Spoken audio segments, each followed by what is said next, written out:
Hello বন্ধুরা, আসসালামু আলাইকুম। আজকে চলে আসলাম পুরনো ঢাকার ওয়াজ ঘাটে। চলুন আপনাদের সাথে শেয়ার করার চেষ্টা করি আমরা যদি ওয়াজ ঘাটে আসি কি কি উপভোগ করতে পারি এবং কি সুযোগ সুবিধা আমরা পেতে পারি এই পুরনো ঢাকায়।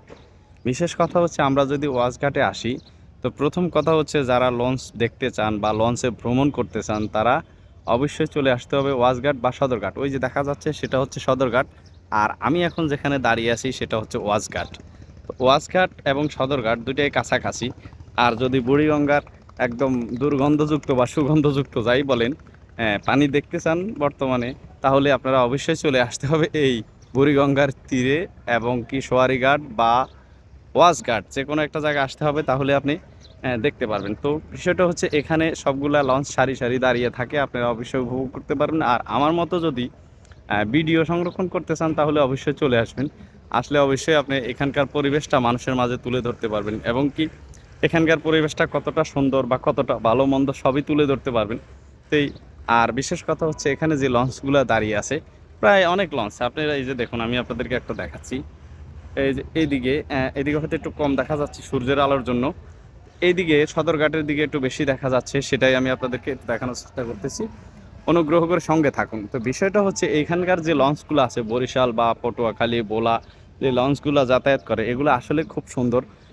এবং কি আপনারা যদি আমি মূলত বিষয়টা হচ্ছে আমি সময়ের স্বল্পতার কারণে আপনার ঘাটের ভিতরে যাচ্ছি না, আমি পাড় থেকে বা একটু নিচের দিকে চলে আসছি যেহেতু পানি কমে গেছে।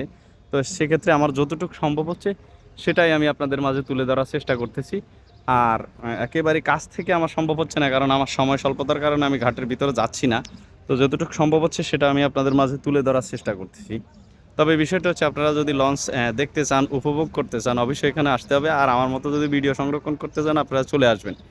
আর বিষয়টা হচ্ছে বুড়িগঙ্গা। বুড়িগঙ্গা পুরনো ঢাকার একটি ঐতিহ্যবাহী নদী, যেটা ঢাকার বুক চিরে বয়ে চলা একটি নদী। অবশ্যই এই নদীটা বর্তমান সময়তে পানি খুব দুর্গন্ধ, ময়লা, আবর্জনা, কারণ দুই পারের মানুষ খুবই অসচেতন। দুই পার না, সারা বাংলাদেশের মানুষই একেবারেই অসচেতন, আপনারা সেটা জানেন। তো এই অসচেতনার কারণে এই নদীগুলো মোটামুটি নষ্ট হয়ে গেছে। দেখুন এখানকার পরিবেশটা দেখুন আপনারা, এখানকার পানি এতটা নোংরা। দেখুন আমি নদীর ভিতরে চলে আসছি, আপনাদেরকে একটু দেখাই। দেখুন পানিটার কি অবস্থা আপনারা একটু দেখুন, আর কি পরিমাণ ময়লা এখানে মানুষ ফালায়। তো এটা আসলে আমাদের কারণে এই সমাজটা নষ্ট হচ্ছে। এই নদী বা পুরোটা ঢাকা, একবারে পুরো ঢাকা এখন বর্তমানে পুরো বাংলাদেশ এভাবে মানুষ অসচেতন হয়ে গেছে, যেখানে সেখানে যেভাবে সেভাবে ময়লা ফেলতেছে, নিজের মন মতো চলতেছে, আইন হাতে তুলে নিচ্ছে। এটার প্রবণতাটা প্রচুর পরিমাণ বেড়ে গেছে গত 2 বছরে, যার কারণে দেশে একটা বিশৃঙ্খল পরিবেশ। তারপরে আপনার দেশে মোটামুটি চারদিকে একটা অশান্তি। আপনারা জানেন এখন দেশে তেলের সংকট, তারপরে বিভিন্ন রকম সংকটের কারণে দেশের একেবারে অবস্থা খুব খারাপ, অর্থনীতিও খুব খারাপ।